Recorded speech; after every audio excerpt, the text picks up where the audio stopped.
दोस्तों, आपका स्वागत है हमारे चैनल जेके स्टडी स्टॉक में। आज की इस वीडियो में मैं आपको तेनालीरामन और लालची ब्राह्मणों से संबंधित एक इंटरेस्टिंग स्टोरी सुनाऊंगा। तो वीडियो को शुरू से लेकर अंत तक जरूर देखना।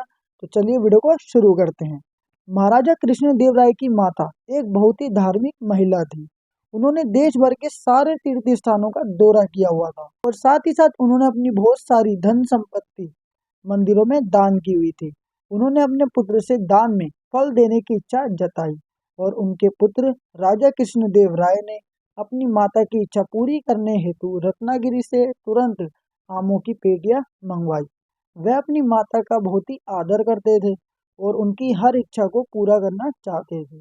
दुर्भाग्यवश जिस दिन उन्होंने फल दान करने का सोचा था, उसके कुछ ही दिन पहले उनकी माता का देहांत हो गया था। राजा कृष्णदेव राय ने अंतिम संस्कार से जुड़े सारे धार्मिक कार्य पूरे किए। ये कार्य बहुत दिनों तक चलते रहे। धार्मिक क्रियाओं के आखिरी दिन राजा ने कुछ ब्राह्मणों को बुलाया और कहा, मेरी माता की आखिरी इच्छा थी कि वह ब्राह्मणों को आमदान करे, मगर उनकी इच्छा अधूरी ही रह गई। अब आप मुझे बताएं कि मैं अपनी माता की आखिरी इच्छा पूरी करने के लिए क्या कर सकता हूँ। मैं बस चाहता हूँ कि उनकी आत्मा को शांति मिले।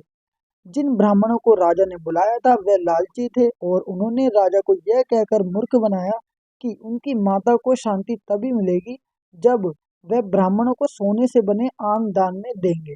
यह सुनकर कृष्णदेव राय ने तुरंत ही सोने से बने आम ब्राह्मणों को दान करने का आदेश दिया।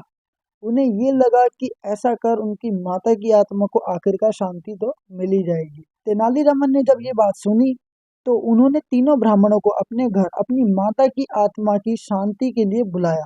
जब ब्राह्मण तेनालीरामन के घर पहुंचे तो तेनालीरामन ने घर के सारे खिड़की दरवाजे बंद कर दिए और ब्राह्मणों के सामने एक गर्म लोहे का सरिया लेकर खड़े हो गए।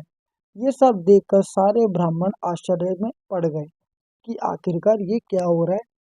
तेनालीरामन ने तीनों ब्राह्मणों से कहा कि मेरी माता के घुटने में बहुत दर्द रहता था और वह इलाज के तौर पर ये चाहती थी कि मैं उनके घुटनों पर ये गर्म लोहे का सरिया लगाऊं, लेकिन इससे पहले कि मैं उनकी कुछ मदद कर पाता वह चल बसी।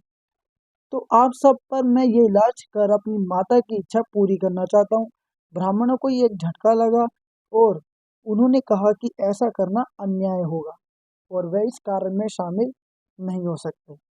तेनालीरामन ने उन ब्राह्मणों को ये याद दिलाया कि जिस प्रकार उन्होंने राजा से सोने के आम दान में लेकर उनकी माता की आत्मा को शांति पहुंचाई, इस तरह ऐसा कर वह अपनी माता की आत्मा को भी शांति दिलवाना चाहते थे। तीनों ब्राह्मण ये समझ गए कि राजा से सोने के आम दान में लेकर उन्होंने ठीक नहीं किया। उन्होंने ये आम राजा को वापस लौटा दिए। तेनालीरामन ने बाद में राजा से ये कहा कि वह लोगों की बात में ना आए और राजकोष का धन ऐसे लालची लोगों पर बर्बाद ना करे, बल्कि वह धन जरूरतमंदों और राज्य के कल्याण पर ही खर्च होना चाहिए। तो इस कहानी से हमें ये सीख मिलती है कि हमें लालच नहीं करनी चाहिए।